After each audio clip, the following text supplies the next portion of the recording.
imortal, invisível, mas real, a Ele ministramos o louvor, ao único que é digno de receber a honra e a glória, a força e o poder, ao Rei eterno e imortal, invisível, mas real, a Ele ministramos o louvor.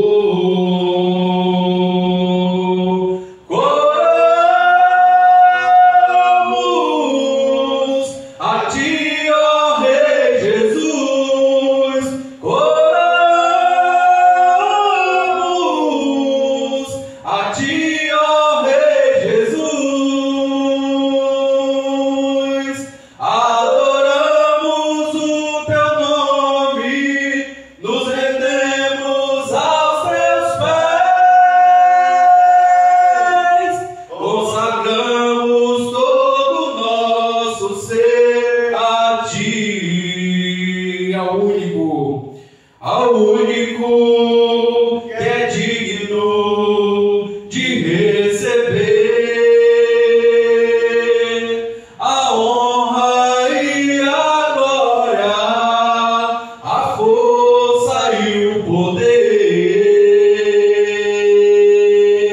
ao Rei eterno e imortal, invisível, mas real, a Ele ministramos o louvor.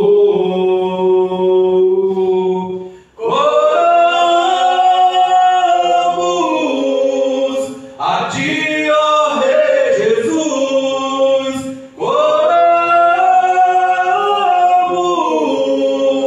a Ti, ó Rei Jesus, adoramos o Teu nome, nos rendemos aos Teus pés, consagramos todo o nosso ser a Ti, consagramos todo o nosso ser a Ti, consagramos todo o nosso ser a Ti. Amém. Glória a Deus.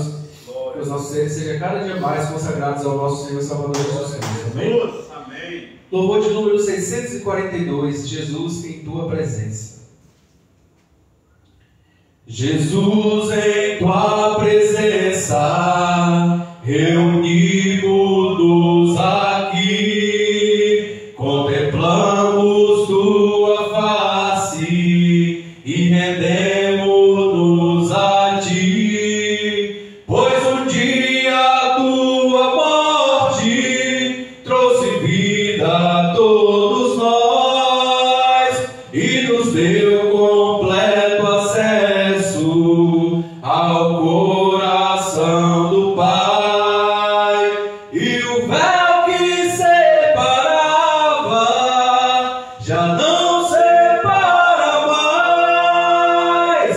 A luz que outrora apagada agora brilha e cada dia brilha mais.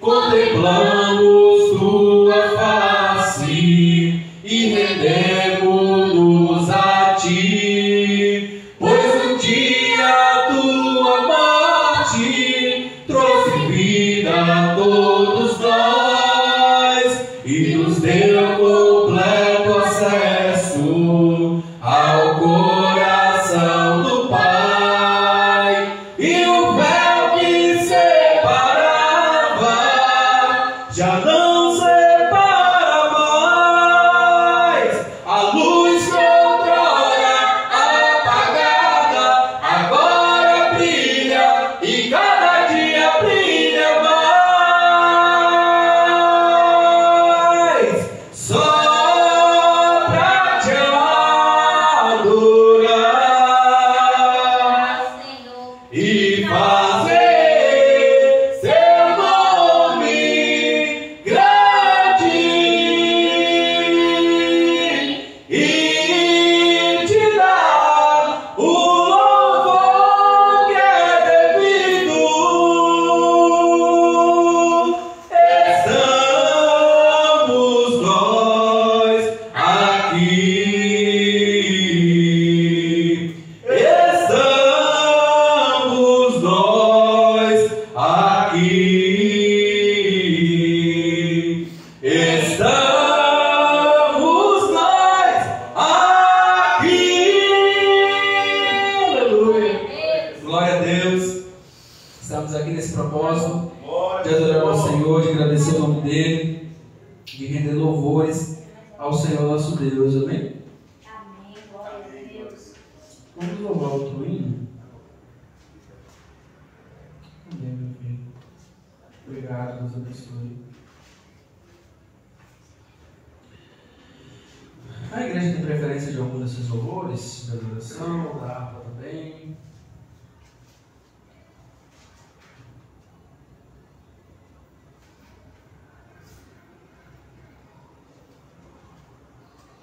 Se não, vamos louvar 651. 651. Bem? Quão formoso és, Rei do universo, tua glória enche a terra e enche os céus. Quão formoso és, Rei do universo, sua glória enche a terra e enche os céus. Tua glória enche a terra, tua glória enche os céus, tua glória enche minha vida, Senhor. Tua glória enche a terra, tua glória enche os céus, tua glória enche minha vida, Senhor. Maravilhoso é estar em tua presença. Maravilhoso é poder te adorar.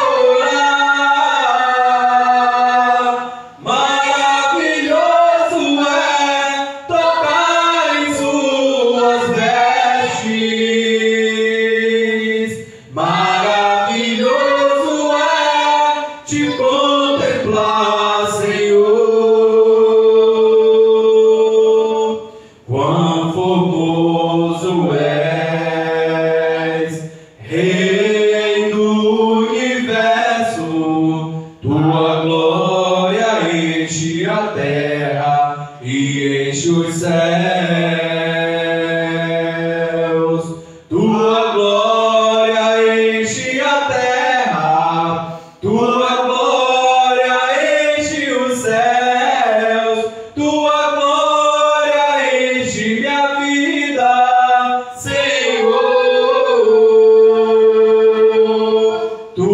glória enche a terra, tua glória enche os céus, tua glória enche minha vida, Senhor. Maravilhoso é estar em tua presença. Maravilhoso é poder te adorar. Maravilhoso é tocar em suas vestes. Maravilhoso é te contemplar, Senhor. Aleluia. Glórias a Deus. Vamos agradecer ao Senhor por essa primeira parte do culto. Vamos colocar as nossas vidas diante do Senhor, porque agora vem a parte mais importante.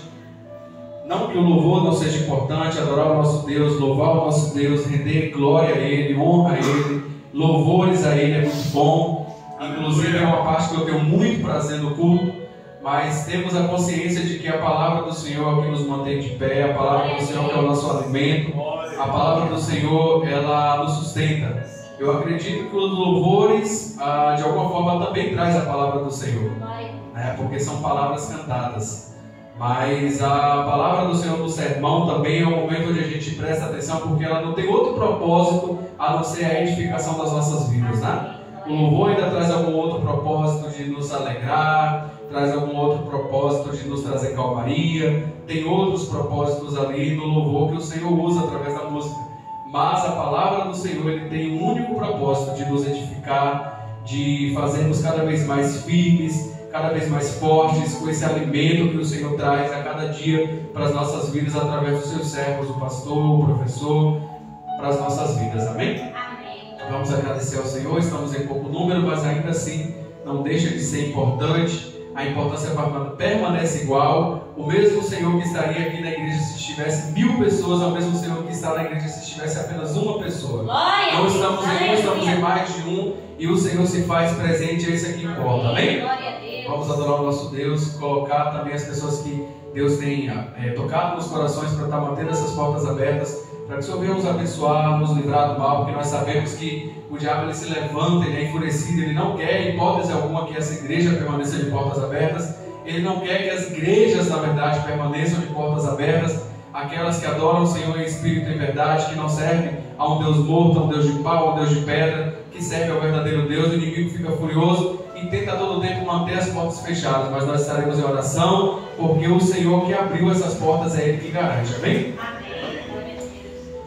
Senhor Deus, Pai, Criador dos céus e da terra, Senhor Jesus Cristo, queremos te agradecer, ó Deus, por essa primeira parte do culto, queremos te agradecer por cada louvor que foi entoado, queremos render graças ao Senhor Jesus Cristo por sua bondade, por tua misericórdia, ó Senhor, pelo Senhor ter, ó Deus, nos sustentado, nos colocado de pé, ter, Senhor Jesus Cristo, nos dado o privilégio de estarmos aqui nessa noite reunidos, ó Pai. Quantas pessoas estão agora nos hospitais, infelizmente, pessoas que perderam seus entes queridos, e nós não, nós estamos aqui, Senhor, por tua graça, reunidos para te adorar, vivos, saudáveis, ó Deus, e isso é motivo de te agradecer, isso é motivo de render graças ao teu nome, porque o Senhor é bom e porque as suas misericórdias duram para sempre. Senhor, te apresentamos, ó Deus, cada vida que o Senhor tem tocado nos corações, para manter essas portas abertas, ó Deus, pessoas de perto, pessoas de longe, Senhor, há pessoas que nem no Brasil moram, mas ainda assim o Teu Espírito Santo toca no coração para abençoar esta obra, e eu peço que o Senhor vai abençoando cada um, Senhor, quebrando toda a corrente, quebrando toda a corda, todo cadeado, tudo aquilo que o diabo coloca, Senhor, em impedimento contra o Teu povo, para impedir as portas de estarem abertas, que o Senhor venha desfazer, porque não há força maior que a Tua força, ó Deus. E se o Senhor quer algo, não há quem possa dizer não, não há quem possa impedir uma porta que o Senhor abre. A Tua palavra fala que a porta que o Senhor abre, o homem não fecha. E eu peço, ó Deus, abra, Senhor, as portas, ó Deus, para a vida de cada um que tem abençoado esta igreja. Que a bênção de Abraão venha estar cada dia mais entre nós. Que o Senhor venha abençoar quem abençoa esta obra, Senhor. Seja o Senhor, ó Deus, amigo dos amigos desta obra. Pedimos, ó Deus, por cada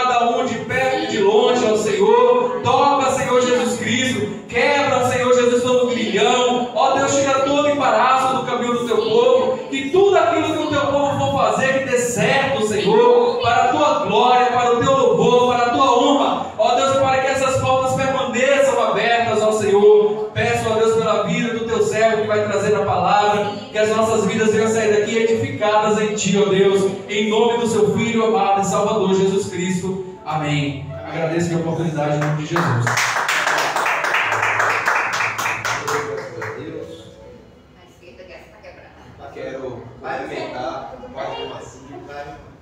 Quero cumprimentar todos os presentes mais uma vez na paz do Senhor Jesus Cristo. Amém? Amém. Queridos, vamos continuar então de onde nós paramos na última leitura que foi feita aqui. Nós encerramos o capítulo de número 23 do Evangelho de Mateus, na última mensagem que o pastor trouxe para nós na última sexta-feira. Capítulo 23, que foi todo ele uma série de apontamentos, confrontos e imprecações feitas por Jesus contra todo aquele sistema religioso e contra os grupos religiosos de Jerusalém. Mais uma vez, relembrando aqui o contexto, Jesus está em Jerusalém às vésperas da sua crucificação, poucos dias da sua morte. E antes desse evento, os dias que antecedem a sua morte em Jerusalém, ele vai fazendo ali a sua visitação ao templo e a toda a cidade de Jerusalém. E disso nós vemos o resultado de que Jerusalém se encontrou como reprovada por Jesus Cristo. Ela era como aquela figueira que o próprio Jesus veio procurando pelos seus frutos, mas encontrou somente as folhas. Deus ele vem ao encontro do seu povo na pessoa do seu Filho, procurando os frutos que ele desejava, que era a misericórdia, a fé, a justiça, o amor ao próximo, e não encontrou.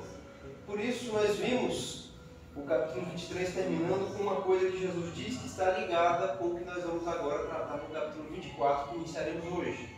Ele diz no final do capítulo 23: eis que a vossa casa vos ficará deserta.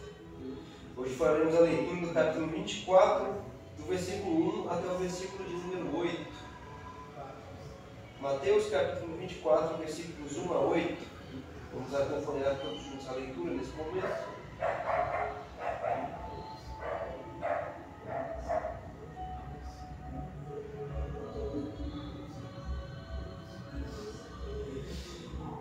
Vamos acompanhar então a leitura. Mateus 24, versículos 1 a 8 diz o seguinte: e quando Jesus ia saindo do templo, ou seja, ele estava no templo quando tudo aquilo que nós lemos no capítulo 23 ocorreu, e quando Jesus estava saindo do templo, aproximaram-se dele os seus discípulos para lhe mostrarem a estrutura do templo. Jesus, porém, lhes disse: não vede tudo isso? Em verdade vos digo que não ficará aqui pedra sobre pedra que não seja derrubada. E estando assentado no Monte das Oliveiras, chegaram-se a ele os seus discípulos, em particular, dizendo: dize-nos, quando serão essas coisas? E que sinal haverá da tua vinda e do fim do mundo? E Jesus respondendo disse-lhes: acautelai-vos, que ninguém vos engane, porque muitos virão em meu nome dizendo: eu sou o Cristo, e enganarão a muitos. E ouvireis de guerras e rumores de guerras. Olhai e não vos assusteis, porque é mister que tudo isso aconteça, mas ainda não é o fim. Porquanto se levantará nação contra nação e reino contra reino, e haverá fomes, pestes e terremotos em vários lugares. Mas todas essas coisas são o princípio das dores. Amém? Até aqui a leitura que nós vamos acompanhar hoje. Antes de nós começarmos, é importante que nós vivemos em dias de incertezas realmente. Amém. São dias catastróficos, onde nós ouvimos falar muito de notícias de guerras, ainda mais nessas últimas semanas nós temos recebido muitas notícias das guerras que têm acontecido lá na região da Europa e do Oriente Médio. Crises espirituais, crises financeiras, econômicas, políticas, sociais. Então são dias realmente muito incertos. E o mundo sempre foi caótico dessa forma desde a queda. Nós vimos que depois, quando o homem pecou lá no Jardim do Éden, Deus trouxe aquelas maldições e falou: maldita é a terra por tua causa. Desde que o mundo entrou nesse contexto, então essas crises todas, esse colapso todo atinge o mundo de maneira incessante. mas nós vamos ver o que significa quando Jesus ele apresenta para nós alguns desses sinais aqui. Para nós introduzirmos então, como nós observamos, Jesus acaba então de sair do templo. Tudo aquilo que nós observamos no capítulo de número 23 ocorre quando ele ainda estava no espaço do templo de Jerusalém. Até porque lá ficava concentrada a maior parte dos líderes religiosos de Jerusalém, os sacerdotes, o sumo sacerdote, os fariseus também sempre tinham as suas visitações ao espaço do templo. E nós vemos que os confrontos que Jesus estabelece aqui no capítulo de número 23 são contra os grupos religiosos. Ele começa falando primeiro para os discípulos e para a multidão que estava cercando ele, e depois ele se volta para os líderes religiosos no discurso que ele está fazendo. E o objetivo disso tudo aqui é mostrar que Jesus revela sobre os sinais do fim, como isso nos ensina a viver vigilantes. Tudo isso aqui que Jesus vai dizer no capítulo 24, que nós lemos e o restante, que ainda trataremos aqui, é justamente para que nós estejamos em vigilância constante e tenhamos firmeza na nossa fé. Tudo que Jesus apresenta para nós aqui, os sinais do fim, os cuidados que ele vai dizer para nós termos, como ele acabou de dizer, cautelar, que ninguém vos engane, é para que nós tenhamos o cuidado de estarmos sempre vigilantes. Ele mesmo vai dizer nesse capítulo 24 que quanto ao dia e a hora nós não sabemos. Não nos importa saber a data em que virá Jesus Cristo, nos importa estarmos de prontidão, prontos a esperar e aguardar a chegada dele, seja qual for o dia e a ocasião. Então vamos para a leitura mais uma vez, versículos 1 e 2. E quando Jesus ia sair do templo, aproximaram-se dele seus discípulos para lhe mostrarem a estrutura do templo. Jesus, porém, lhes disse: não vedes tudo isto? Em verdade vos digo que não ficará aqui pedra sobre pedra que não seja derrubada. Bom, no Evangelho de Marcos, que é paralelo, tem esse relato do sermão escatológico de Jesus, que é esse sermão do capítulo 24. Lá em Marcos nós também vamos encontrar esse mesmo sermão de Jesus. E nós vemos lá uma coisa que não está escrita aqui, que são as palavras que os discípulos dizem para Jesus quando eles estão saindo do templo. Eles vão virar para Jesus e falar: olha, mestre, olha essas pedras, olha só a estrutura do templo. Eles não falam necessariamente com essas palavras, mas o que eles estão tentando mostrar para Jesus ali era a grandiosidade da engenharia por trás da construção do templo de Jerusalém. Era realmente uma construção monumental e muito grande. Hoje nós observamos o Muro das Lamentações lá em Jerusalém, que é a única parte que ainda ficou de pé e sobrou do templo de Jerusalém, e realmente era uma estrutura muito grandiosa, arquitetônica e muito bonita, porque era feita com pedras brancas, pedras de mármore. Então era uma estrutura belíssima, algo realmente muito bonito. E os discípulos eles mostram para Jesus aquele encanto todo, aquela beleza, aquela arquitetura, toda aquela grandiosidade que aquela construção tinha. Os motivos talvez seja porque eles realmente eram muito encantados com tudo aquilo, né? Com aquela construção que se destacava em meio a todas as demais de Jerusalém. Talvez fosse a edificação mais protuberante que existia na cidade de Jerusalém. E era muito bonita, muito bem ornamentada. E talvez o motivo pelo qual eles chamam a atenção de Jesus é justamente por isso. Mas nós precisamos lembrar também que eles tinham acabado de sair do templo juntamente com Jesus. Eles tinham acabado de escutar Jesus falando: a vossa casa ficará deserta. Eles também ouviram isso da parte de Jesus sendo dita aos fariseus e sacerdotes e demais religiosos que estavam presentes. Então eles ouvindo isso, talvez tinham a preocupação, né? Quando eles ouviram Jesus dizer: a nossa casa ficará deserta. Que casa? Eles poderiam interpretar que essa casa poderia ser o templo, especificamente onde eles estavam, ou Jerusalém, que seria a mesma coisa que dizer que o templo também ficaria vazio, porque eles já eram familiarizados com contextos em que Jerusalém era arrasada pelos inimigos, como foi no caso do cativeiro babilônico, e a cidade ficava completamente vazia, deserta, inabitada, sem pessoas, sem habitação nenhuma. Então, quando Jesus disse: a vossa casa vos ficará deserta, isso pode ter dado um gatilho nos discípulos para dizer que eles entenderam que Jesus estava falando que Jerusalém seria mais uma vez arrasada novamente, como já foi no caso do cativeiro babilônico, por exemplo. E aí talvez essa preocupação dos discípulos em pensar: mas e agora? Se Jerusalém for arrasada, o templo também vai ser, porque o templo fica aqui dentro. E se isso acontecer, o templo é a sede da nossa religião, é onde a arca de Deus costumava ficar, porque nesse tempo já não tinha mais a arca. A arca de Deus costumava ficar, que simbolizava a presença de Deus, é onde nós celebramos as nossas festas, os nossos sacrifícios. Talvez eles tivessem essa preocupação quando ouviram Jesus dizer isso no capítulo anterior, e aí eles vão mostrar para Jesus a arquitetura do templo como uma forma de chamar a atenção de Jesus para aquilo que significava para eles muito mais do que aquela beleza visual, mas tinha um contexto espiritual por trás daquilo. O templo era muito importante para o judeu, o templo era muito importante para eles. E a resposta de Jesus segue praticamente a mesma que eles já escutaram anteriormente. Verso 2: não vedes tudo isso?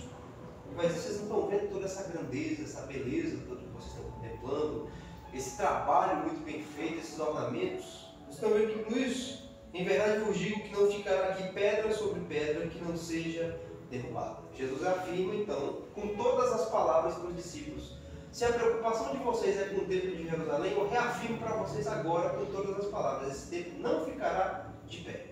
Aqui não ficará pedra sobre pedra que não seja derrubada. Aqui nós vemos um aspecto de Jesus Cristo como profeta. Jesus Cristo é um profeta, ele é rei, sacerdote do povo de Deus e também profeta. Realmente aconteceu. A única parte do templo que nós vimos que ainda ficou de pé foi somente o Muro das Lamentações. Mas ali todo o templo já se perdeu, toda a parte interna que ficava ali dentro do pátio, tudo aquilo foi destruído, foi derrubado. E Jesus ele foi muito assertivo, muito claro. Ele não é que ele adivinhou ou acertou, mas ele afirmou mesmo que isso aconteceria, e o acontecimento é somente o resultado da afirmação que Jesus faz. Então Jesus ele sai do templo, que ali era um sinal de juízo, ele fala tudo aquilo, ele conclui dizendo: a sua casa ficará deserta. Então ele sai do templo como um sinal de que o juízo de Deus era mais do que certo.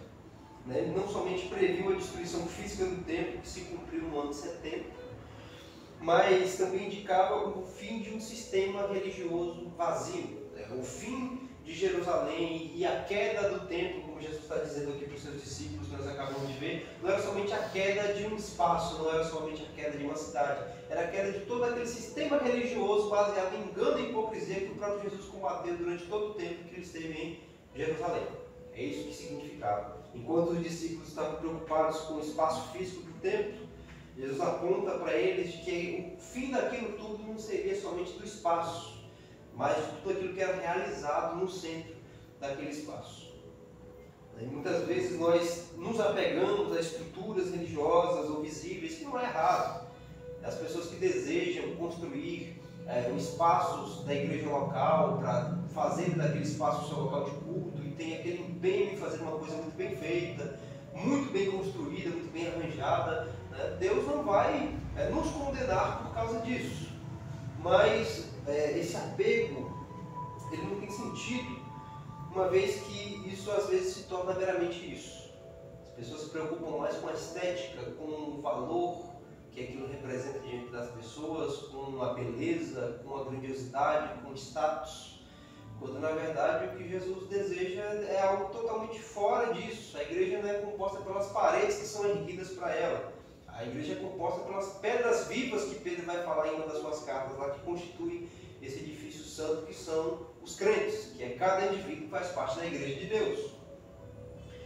Depois disso, nos versículos 3 em diante, nós vamos ver o que acontece depois, quando Jesus afirma para os discípulos que o templo de Jerusalém não permaneceria de pé. Versículo 3: e estando assentado no Monte das Oliveiras, chegaram-se a ele os seus discípulos, em particular, dizendo: dize-nos, quando serão essas coisas? E que sinal haverá da tua vinda e do fim do mundo? Até aqui, então, eles já chegaram e entenderam que Jesus estava falando realmente de uma maneira escatológica.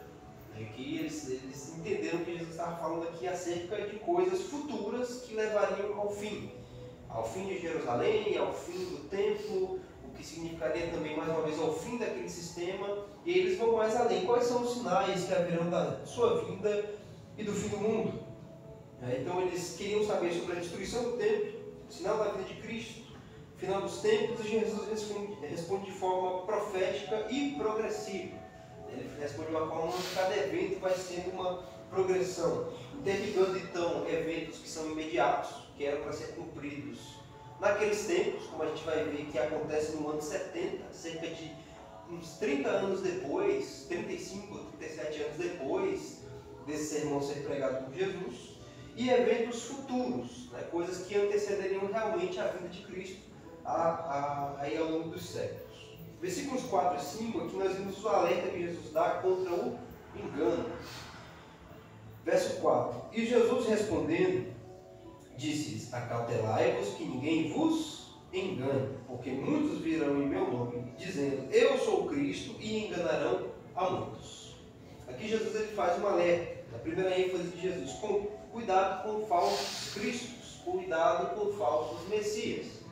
Primeiramente, como ele está falando com judeus, com pessoas que eram do meio do povo de Israel, os discípulos eram todos judeus, e todos os que estavam ouvindo e seguindo Jesus também eram judeus.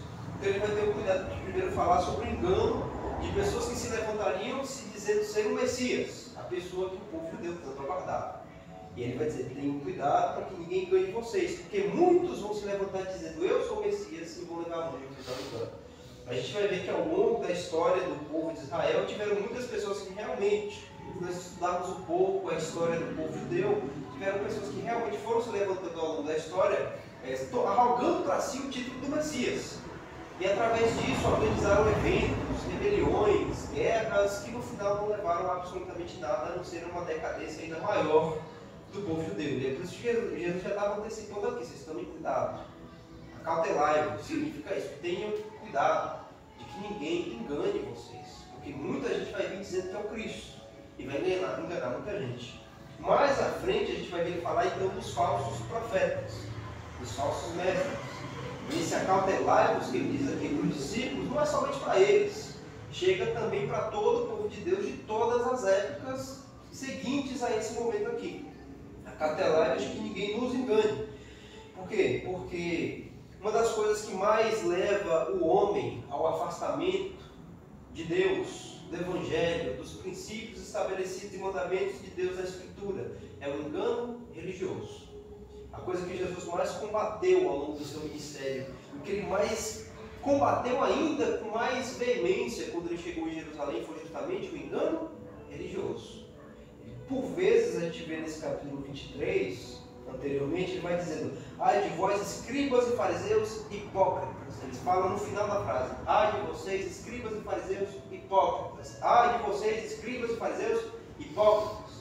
Ele se debruçou aqui no significado da palavra hipócritas, que vem de uma palavra grega que significa atores, pessoas que atuavam, que eles por fora pareciam uma coisa, mas por trás eram completamente outra. E eram os responsáveis por levar muitos ao engano religioso. Jesus mesmo vai dizer: vocês percorrem o mar para fazer um prosélito, para fazer um discípulo, e quando vocês o fazem ele 2 vezes mais filhos do inferno do que vocês. Ou seja, vocês ainda conseguem enganar essa pessoa e fazê-la pior do que vocês conseguem ser. A coisa que Jesus mais combateu foi isso ao longo do seu ministério: engano religioso, que era a coisa que predominava em Israel. E é o engano religioso justamente que faz com que as pessoas se afastem de Deus. E aqui ele vai dizer sobre esse engano de pessoas que vêm com o título do Messias, a paz vossa, ou pessoas que vêm em nome do Messias como substitutos. No catolicismo romano nós temos, por exemplo, o Papa que diz ser o vigário de Cristo na Terra, ou substituto de Cristo na Terra. Isso é um engano. Jesus não tem um substituto na Terra. Quem governa no meio da sua igreja é o próprio Cristo. Ele mesmo vai dizer lá no Evangelho de João, nós ainda vamos chegar nessa parte, onde ele vai dizer: eu não vos deixarei órfãos. Ele está falando isso porque ele já estava próximo do momento em que ele se separaria dos seus discípulos, seria morto, ressuscitaria e assunto aos céus. Ele vai dizer: mas eu não vou deixar vocês órfãos, eu vou rogar ao meu Pai para que ele envie outro Consolador. Cristo continua sendo maioral sobre a sua igreja, mas agora por meio do seu Espírito Santo. Ele não comissionou nenhum único homem para dizer: esse aqui será meu substituto enquanto eu não estiver na terra. Não. Cristo ainda continua sendo maioral, rei, sumo sacerdote, profeta da igreja desde sempre. Ele não deixou e nem comissionou ninguém para ficar no lugar dele. Quem ele levanta são pessoas para cuidarem desse rebanho. Como ele mesmo, nós vemos lá o próprio Pedro dizendo lá em Atos: zerai pelo rebanho de Deus, sobre o qual ele constituiu vocês bispos e pastores. Ele levanta líderes para cuidar desse povo, para que não vivam desorientados. E o caso de Israel, aqui na época de Cristo, era justamente isso. Eles andavam como ovelhas que não tinham pastor, porque os líderes eram todos corruptos, enganosos, enganavam o povo. Então esse alerta que Jesus faz aqui, acerca do engano, era para eles, o povo judeu, e segue para toda a igreja. Até lá, a gente ninguém vos engane.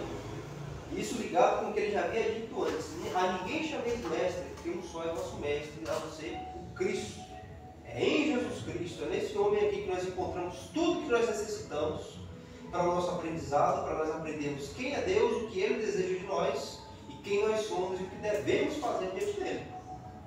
Por isso nós não devemos achar em outras pessoas, em outros dogmas, em outras denominações, em outras tradições, mandamentos, tudo aquilo que for além de Jesus Cristo, tudo aquilo que for além da palavra de Deus pode se configurar como um engano religioso e leva ao afastamento da verdade e, consequentemente, ao afastamento de Deus. Por isso Jesus está alertando: cautelai-vos que ninguém nos engane.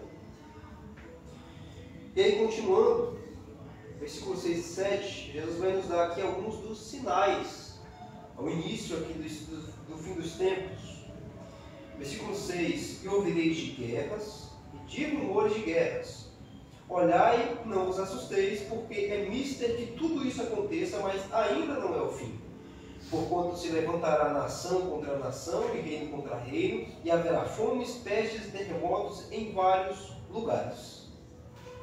Aqui Jesus ele vai dizer alguns prenúncios do fim. Lembrando que esse sermão é escatológico, e escatologia é justamente a doutrina que estuda os eventos finais, que antecedem o fim definitivo desse mundo e dessa era. Então por isso que esse sermão é chamado de escatológico, que Jesus ele vai dando sinais que apontam para um fim eminente, mas que não são eles necessariamente o fim. Até porque, como nós nos debruçamos aqui no início dessa pregação, o mundo sempre foi caótico e tem todas essas coisas que Jesus está descrevendo aqui desde sempre: guerras, doenças, epidemias, mortes em massa, eventos e fenômenos naturais catastróficos. O mundo está inundado de tragédias desde quando o pecado passou a humanidade, desde quando o pecado entrou no mundo por Adão. Então, alguns podem olhar para esse texto e dizer: ué, mas isso aqui é sinal do fim dos tempos? Desde o início do mundo é o fim dos tempos, porque desde o início do mundo essas coisas vêm acontecendo de maneira progressiva. Mas o que Jesus ele não diz necessariamente, mas podemos entender aqui, é que quando esses sinais se tornarem mais intensos, quando eles se intensificassem e o intervalo de tempo entre eles fosse reduzido e se tornasse menor, era um indicativo de que realmente isso está anunciando um fim que já está muito próximo. As guerras sempre ocorreram, os conflitos sempre ocorreram, nações se levantando umas contra as outras, fomes, pestes, terremotos sempre aconteceram. Mas à medida em que esses eventos forem se intensificando, sendo mais frequentes, se tornando mais frequentes e com menos espaço de tempo entre um e outro, aí é um indicativo de que o fim realmente está próximo. É isso que Jesus está apontando aqui nesses versículos 6 e 7. Aí Jesus ele vai dizer uma coisa importante para nós aqui: olhai, não vos assusteis, porque é mister que tudo isso aconteça. Ele está dizendo: olhem para isso, olhem para essas coisas, mas não fiquem temerosos, não fiquem com medo, não percam a esperança, não andem no temor do coração de vocês, porque é necessário que tudo isso aconteça. Ele está falando então para nós não temermos. O cristão, o crente em Jesus, ele não vive com medo, né? Ele vive pela esperança. E essa esperança justamente ela vem dessa noção de que o fim se aproxima. Porque o fim não será realmente um fim, ele será um novo começo para o crente. Ele será um novo começo para o cristão. Ele será o começo de um novo céu, de uma nova terra, onde o pecado será completamente tirado, a morte, o sofrimento, as dores, os conflitos, as catástrofes, e será uma era onde habita a justiça, a paz e o reino pleno de Deus em amor e em santidade. Então o cristão, quando ele vê essas coisas, não é para ele ficar temeroso, não é para ele viver com medo, não é para ele perder a esperança dele. Porque ele tem que entender que o próprio Jesus está dizendo que isso é necessário que aconteça. é necessário que aconteça antes que venha o fim. E se essas coisas estão acontecendo, elas estão apontando justamente para o fim que já é próximo. E se o fim já é próximo, a vinda do nosso Senhor também é próxima. Então isso deve trazer esperança para o crente, não temor. É por isso que Jesus vai dizer, não temam, não fiquem assustados com isso não. E aí o versículo 8 fecha essa parte que nós estamos lendo, mas todas essas coisas, que coisas? Tudo isso que Jesus citou antes, as guerras, os rumores de guerras, nação se levantando contra nação, reino contra reino, fomes, pestes, terremotos. Todas essas coisas são apenas o princípio das dores. Aqui Jesus ele faz uma pequena analogia, né? Como Jesus sempre fala por parábolas, ele está associando isso aqui com o momento do início do trabalho de parto. Quando ele fala princípio de dores o quê? As pessoas naquele tempo já tinham noção quando se falava dessa forma, que era justamente uma associação com o trabalho de parto. Quando a mulher está para dar à luz, ela começa a sentir as contrações, ela começa a sentir as dores das contrações e já é um indicativo de que já está chegando a hora do nascimento da criança. Mas o início das dores, o início das contrações não é o evento mais importante do parto, que é o nascimento da criança. As contrações vêm para indicar, está chegando a hora, mas não é a hora necessariamente. A mulher já está sentindo a dor e já bota o menino para fora. É uma forma do corpo avisar que já está no momento da criança nascer e porque ela vai passar por aquele processo de parto. É isso que Jesus está dizendo, quando ele fala que ainda não é o fim, e ele fala isso tudo são o princípio das dores. Ele está dizendo, é só o começo. Tudo isso, toda essa catástrofe que eu estou dizendo para vocês aqui como sinais que apontam para um fim iminente, elas são só o início disso tudo. E é o que nós temos observado ao longo dos últimos 2000 anos de história da igreja. Desde quando nós vemos a igreja ter o seu início lá em Atos capítulo 2 até o presente momento, nós vamos vendo realmente a intensificação desses sinais. Eles estão ficando cada vez mais frequentes, mais presentes. E além de mais presentes, o espaço, o intervalo de tempo entre eles é mais curto. Vamos dizer que o mundo não consegue respirar direito. Mal acontece um evento, já tem outro catastrófico que se segue logo em cima. Tivemos a pandemia em 2020, há pouco mais de 5 anos atrás. E desde então nós já vimos aí algumas guerras, como tem algumas guerras que ainda estão ocorrendo lá no continente europeu e no Oriente Médio. E a Terra não está tendo esse descanso. Tem um evento catastrófico, quando a gente pensa que ele passou, já vem outro em cima. Crises econômicas, diplomáticas, políticas, e enfim. Essa expressão que Jesus usa no verso 8 remete às dores do parto, anuncia então que a criança está para nascer. Então o sofrimento do mundo ele é sinal de que Deus está gestando um novo tempo. É o mundo vindouro que nós tanto aguardamos em Cristo, ele está sendo gestado. É um reino eterno que se manifestará plenamente na volta de Jesus Cristo. Tudo isso aqui serve, essas descrições que nós vamos achar ao longo do capítulo 24, até nós terminarmos esse sermão, é justamente isso, para nós ficarmos vigilantes. O alerta que Cristo dá aqui para nós, acautelai-vos que ninguém vos engane, é parte desse propósito. A ideia de Jesus Cristo, quando ele avisa os seus discípulos, ele nos avisa hoje, através dessas palavras aqui, é para que nós estejamos vigilantes. Tudo isso que nós vamos vendo aqui, o que a gente aprende e o que nós devemos colocar em prática quando nós observamos isso aqui, a nossa constante vigilância. Não se deixar enganar, como Jesus está dizendo aqui, é um ato de vigilância. Estarmos vigiando o nosso proceder, o nosso próprio coração, é um ato de vigilância. Olharmos os nossos caminhos, o que nós pensamos, aquilo que ocupa a maior parte do nosso tempo na mente, no coração, os nossos anseios, desejos, objetivos, o que a gente tem feito, a forma como a gente tem trabalhado em todas as áreas da nossa vida, a forma como temos administrado as coisas que Deus nos dá. Tudo isso a gente tem que olhar para essas coisas, refletir sobre elas, porque isso é uma forma de nós exercermos vigilância. É isso que Deus quer de nós, é isso que Jesus quer que o seu povo faça através disso aqui. Por quê? Mais à frente nesse sermão nós vamos ver ele dizer: quanto ao dia e a hora ninguém sabe. Ninguém sabe. Não é somente com relação à volta de Cristo, mas é com relação ao nosso próprio dia. O dia em que Deus pode nos chamar antes de Cristo voltar. Nós não sabemos quando é que vai ser. Mas nós não temos noção de quando partiremos desse mundo. Pode ser a qualquer momento.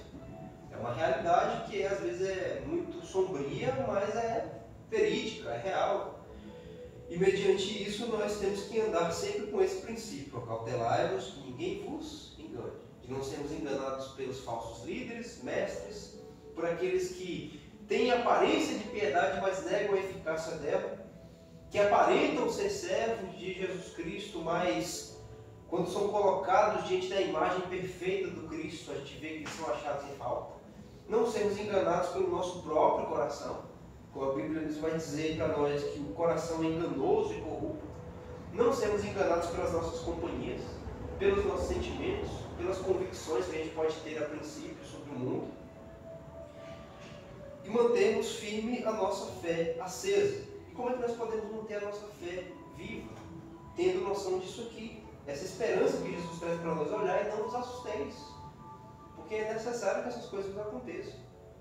Mas elas indicam um fim iminente. Mas o fim para vocês não será o fim, será o começo. Se vocês andarem vigilantes por esse mundo, manterem a fé de vocês, é o fim que levará vocês para um outro começo. E é um começo de algo que nunca terá fim. De algo que nunca vai se acabar e não vai se perder.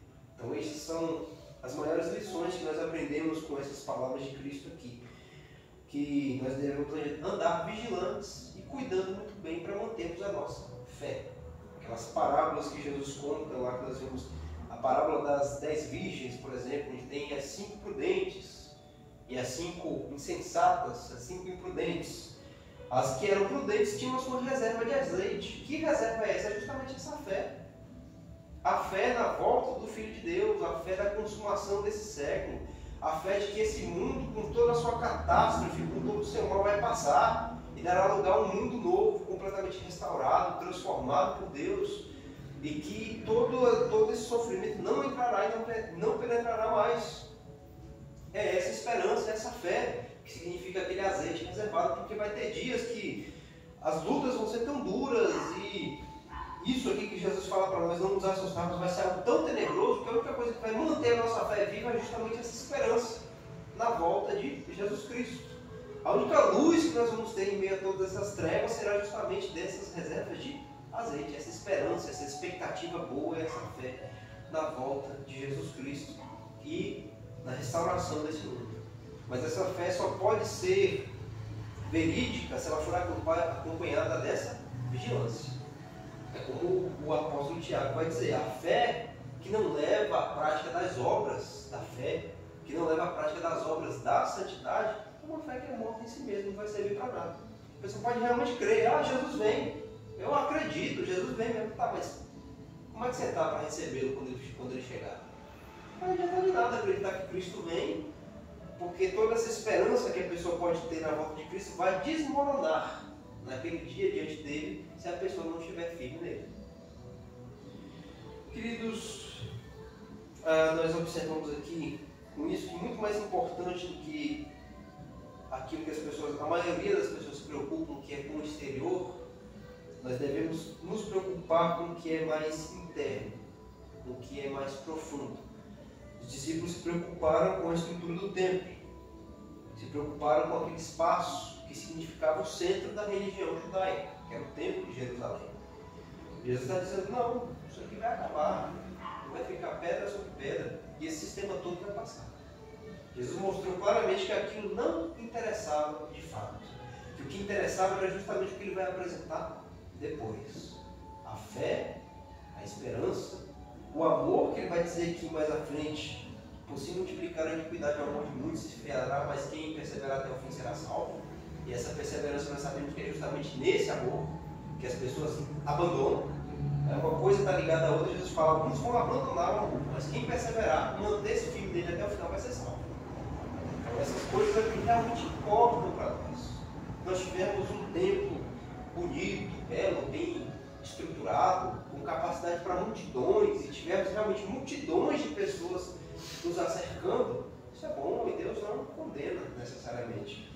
Mas muito mais importante do que isso é mantermos a nossa vigilância, a nossa fé viva e o amor dos nossos corações, tanto a Deus quanto ao nosso próximo. Amém?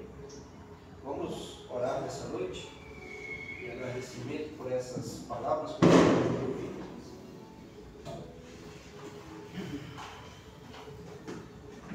Bondoso Deus, Senhor dos céus e da terra, aqui nós nos encontramos mais uma vez reunidos para o louvor da sua glória que nos congregou aqui hoje, para o louvor da glória do seu amado Filho Jesus Cristo,